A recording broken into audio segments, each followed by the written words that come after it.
நான் உஷாமாமி பஜன்ஸ் மூலம் உங்களை சந்திப்பு பெருமகிழ்ச்சி அடைகிறோம். இன்றைக்கி நாங்கள் வந்திருக்கிற இந்த இடம் எங்கள் ஈரோடு கருங்கல்பாளையத்தில் இருக்கக்கூடிய அருள்மிகு ஸ்ரீ பெரிய மாரியம்மன் கோவில். புஷ்பா இங்கே வா. இந்த கோவில் விசேஷத்தை பற்றி என் ஃப்ரெண்டு புஷ்பா சொல்லுவாள். ஒரு 2 வரி சொல்லிடு. இவங்களுக்கு கார்த்திகை மாதம் ஃபஸ்ட்டு செவ்வாய்க்கிழமை பூச்சாட்டுவாங்க. 22 நாள் சாட்டு. முதல்ல இங்கே கம்பம் போட மாட்டாங்க. இப்போ தான் அம்மா அனுமதி கொடுத்துருக்காங்க கம்பம் போட. இங்கே சின்ன மாரி பெரிய மாரியம்மன் 2 பேர் இருக்காங்க. இவங்களுக்கு கோபம் ஜாஸ்தி. இவங்க பெரிய மாரியம்மனுக்கு குழந்தைங்க கிடையாது. சின்ன மாரியம்மனுக்கு மட்டும்தான் குழந்தைங்க. அவங்கெல்லாம் இது பண்ணும்போது ஊர் மக்கள்லாம் சொன்னாங்களாம், உங்கள் அக்கா குழந்தை இல்லாதவங்க இங்கே பார்த்தா ஒரு மாதிரி இதாகிடும், கண்ணுப்பட்டு போயிடும், அதனால் குழந்தைங்களெல்லாம் கூடை போட்டு கமுத்திரு அப்படின்னு அவங்க தங்கச்சிக்கு எல்லாம் ஐடியா கொடுத்ததுனால அந்த அம்மா என்ன பண்ணிட்டாங்க, எல்லாம் கூடையை போட்டு கமுத்தி வச்சுட்டாங்க.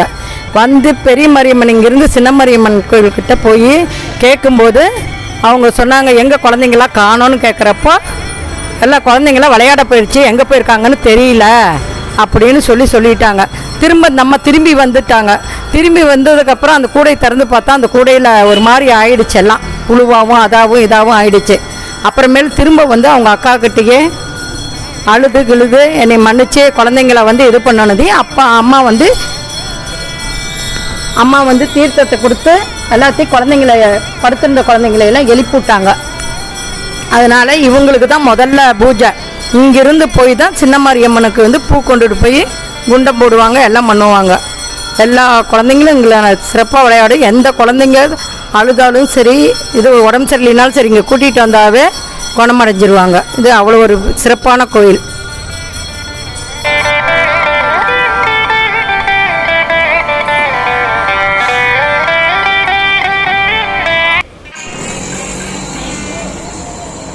கபாலீஸ்வரர்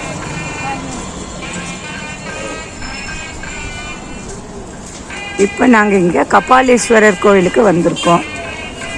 இங்கே கஸ்தூரி ரங்கன் சன்னதியை சேவிச்சாச்சு.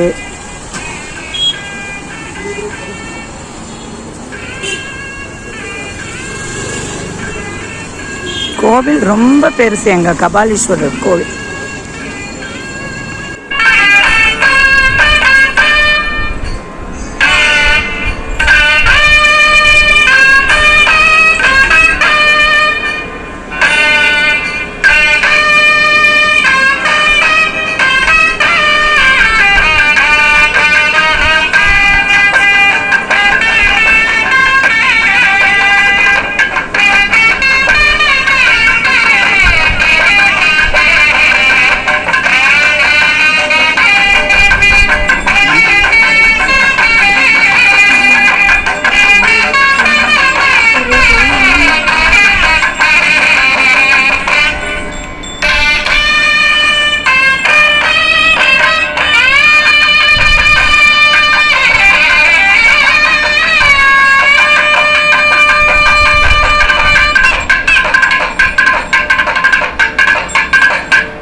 ராதே கிருஷ்ணா உஷா மாமி பஜன்ஸ் மூலம் உங்களை சந்திப்பதில் பெரும் மகிழ்ச்சி அடைகிறோம். இதோ இன்னைக்கு நாங்கள் வந்திருக்கிறது ஈரோடு எங்களுடைய ரங்கநாதர் சந்நிதி, கஸ்தூரி ரங்கன் சந்நிதிக்கு தான் வந்திருக்கோம். கஸ்தூரி ரங்கன் சந்நிதிக்கு தான் வந்திருக்கோம். ஏன்னா இவெல்லாம் பார்த்ததில்லை. இப்போ பெருமாள் தாயாரை சேவிச்சிருக்கோம், இப்போ ரங்கனை சேவிக்க போகிறோம். இந்த ஊரில் முதல்ல இந்த ரங்கனுக்கு வெறும் சாதாரணமாக ரங்கநாதர் தான் பேர். அந்த காலத்திலேயே நிறைய கஸ்தூரி, அதாவது மஞ்சள் நிறைய ஆற்றுல கோவிலே அரைச்ச மஞ்சளை சாத்தி சாத்தி சாத்தி பெருமாள் அவ்வளோ மனமாக இருப்பாராம். அதனால் கஸ்தூரி ரங்கன்னு பேர் வந்தது. பெருமாள் சன்னதி இருக்குது, உடையவர் சன்னதி இருக்குது, ஆஞ்சநேயர் சன்னதி இருக்குது, சக்கரத்தாழ்வார் சன்னதி இருக்குது.